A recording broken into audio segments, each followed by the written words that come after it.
क्या हाल है आप सबके। मेरा नाम डॉक्टर एनके शर्मा है। एनटीए की ऑफिशियल आंसर की आ गई है और उसमें हम एक पॉसिबल चैलेंज क्वेश्चन को देख रहे हैं। अगर आप चाहें, अगर आप मेरे आर्ग्यूमेंट से अगर एग्री करते हैं और आपका आंसर एनटीए के ऑफिशियल आंसर की से अलग है तो इसको चैलेंज किया जा सकता है। नीट 2023 के आंसर की पर बायोलॉजी में इस क्वेश्चन को हम ये कह रहे हैं कि पॉसिबल चैलेंज किया जा सकता है। तो ये वो क्वेश्चन है रिकॉम्बिनेंट डीएनए टेक्नोलॉजी से। इसमें क्रोनोलॉजी पूछी थी कि स्टेप्स जो हैं उनको आप करेक्ट सीक्वेंस में लगा दीजिए। सो ये वो क्वेश्चन था। Main steps in the formation of recombinant DNA are given below, arrange these steps in the correct sequence. और इसमें एनटीए का आंसर ऑप्शन 3 है। NTA, this is the NTA answer और हमारा सबमिशन ये है कि आंसर 1 होना चाहिए। So this is our submission. So ये फर्क आ रहा है। यहां पर हम कह रहे हैं कि आप इसको चैलेंज कर सकते हैं। ऐसा हम किस लिए कह रहे हैं, ऐसा हम किस लिए कह रहे हैं? सो देखिए, एनसीईआरटी में जब आप इस चैप्टर को देखेंगे तो एनसीईआरटी का रेफरेंस ही हम यूज करेंगे इसमें अपना सबमिशन डालने के लिए।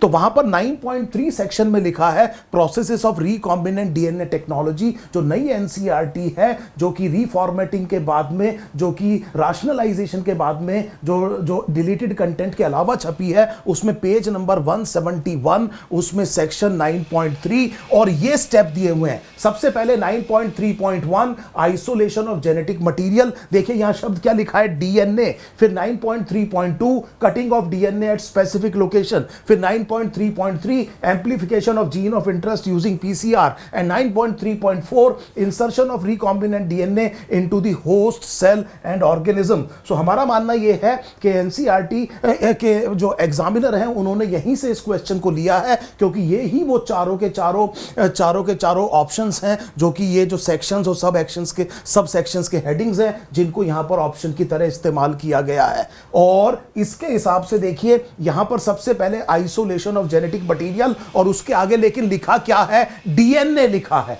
फिर हमें प्रॉब्लम क्या है, हमें प्रॉब्लम यह है या हमारा सबमिशन यह है, हम ये कह रहे हैं कि 9.3.1 में लिखा है isolation of genetic material DNA. इसका मतलब यह हुआ कि अगर आपने डीएनए में से अपनी डिजायर्ड जीन लेनी है तो पहले वो जो सोर्स सेल है उससे आपको डीएनए प्योर फॉर्म में आइसोलेट करना पड़ेगा, जो बाकी मॉलिक्यूल्स हैं उनसे उसको फ्री करना पड़ेगा। जब आप उसे प्योर फॉर्म में आइसोलेट कर देंगे तो फिर एनसीईआरटी कह रही है कि फिर आप उसको रेस्ट्रिक्शन एंजाइम के साथ इंक्यूबेट करेंगे, वो उसको कट कर देगा और अलग अलग फ्रेगमेंट्स जनरेट होंगी। सो फ्रेगमेंट्स जनरेट होंगी, पहले डीएनए को प्योर फॉर्म में आइसोलेट करना है और फिर फ्रेगमेंट को जनरेट करना है। कंफ्यूजन क्या है, हम ये कह रहे हैं कि पेपर क्या कह रहा है, पेपर ये कह रहा है isolation of desired DNA fragment, जबकि वहां क्या लिखा है, isolation of DNA. So DNA और डीएनए फ्रेगमेंट में अंतर है। हमारा सबमिशन ये है कि फ्रेगमेंट तभी जनरेट हो सकती है जब आप पहले रेस्ट्रिक्शन एंडोन्यूक्लियस के साथ में डीएनए को ट्रीट कर दें और वो अपनी रिकॉग्निशन सीक्वेंस पर डीएनए को कट करके डिफरेंट साइज ऑफ सेगमेंट को क्या करे, मतलब जनरेट करना शुरू कर दे। इसीलिए हम ये कह रहे हैं कि हमारा जो ये क्वेश्चन है इसमें ये डीएनए फ्रेगमेंट यहां पर लिखा है। So please understand our argument. The word is DNA fragment, the word is not simple DNA. ये जो फ्रेगमेंट है ये इस स्टेप के बाद जनरेट होनी चाहिए। अगर डीएनए ही लिखा होता तो ये पहला स्टेप होना चाहिए था, पर यहां फ्रेगमेंट है, फ्रेगमेंट इसके बाद जनरेट होगी। इसीलिए हम कह रहे हैं कि ये स्टेप पहले आना चाहिए। इससे हम समझ रहे हैं कि ये पेपर में क्वेश्चन कहां से डाला गया है, लेकिन बहुत हजारों बच्चों से बात हुई है, उनके सामने ये कंफ्यूजन आया है। बहुत से टीचर्स से भी डिस्कशन हुआ है, उन्होंने भी कहा है कि इसमें यहां पर लैंग्वेज बेहतर हो सकती थी।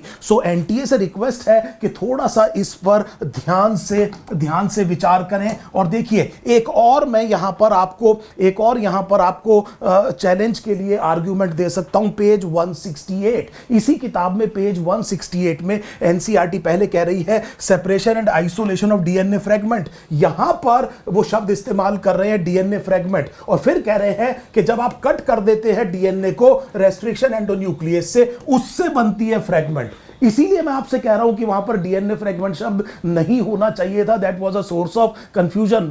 वी अंडरस्टैंड कि ये क्वेश्चन बनाया कहां से गया है, लेकिन उसमें उस वर्डिंग की वजह से कंफ्यूजन आया है। यहां पर भी देखिए, फिर इल्यूशन से जो सेपरेटेड डीएनए फ्रेगमेंट्स है, उसमें जिस फ्रेगमेंट में जीन ऑफ इंटरेस्ट है उसको पहचान करके अलग कर लिया जाता है after staining with ethidium bromide. आप देख सकते हैं फ्रेगमेंट को। सो ये वो चीज है जिसकी वजह से हम ये कह रहे हैं कि ये जो पर्टिकुलर क्वेश्चन है, इस पर्टिकुलर क्वेश्चन में आंसर 1 होना चाहिए, और आंसर होना 1 चाहिए और 3 नहीं होना चाहिए। ये अगर आप मेरी बात से एग्री करते हैं और अगर आपने भी इसी तरह से आंसर दिया है, तो आपको इसको चैलेंज करना चाहिए, या आप करना चाहते हैं वो आप जरूर कीजिए। मैंने यहां पर आपको सपोर्टिव आर्ग्यूमेंट्स दे दिए हैं। एक और चीज मैं आपसे कहूंगा, चैनल को आप सब्सक्राइब कीजिए। अगर इस आंसर की में अगर आपका कोई भी आंसर अलग है और आपके पास कोई वैलिड आर्ग्यूमेंट है, आप मेरे साथ शेयर कीजिए, और उसके बाद में यहां पर कमेंट सेक्शन में आप डालिए, चैनल शेयर कीजिए। आपकी कोई प्रॉब्लम है, आप उसको मेरे साथ शेयर कीजिए, आप उसको अपने वैलिड आर्ग्यूमेंट के साथ पोस्ट कीजिए। अगर मुझे ऐसा लगेगा कि उसमें दम है, तो मैं भी अपनी तरफ से कंट्रीब्यूट करूंगा, ताकि एक बेहतर तरीके से उसको चैलेंज किया जा सके। Thank you for your time. Best of luck. This is doctor NK Sharma.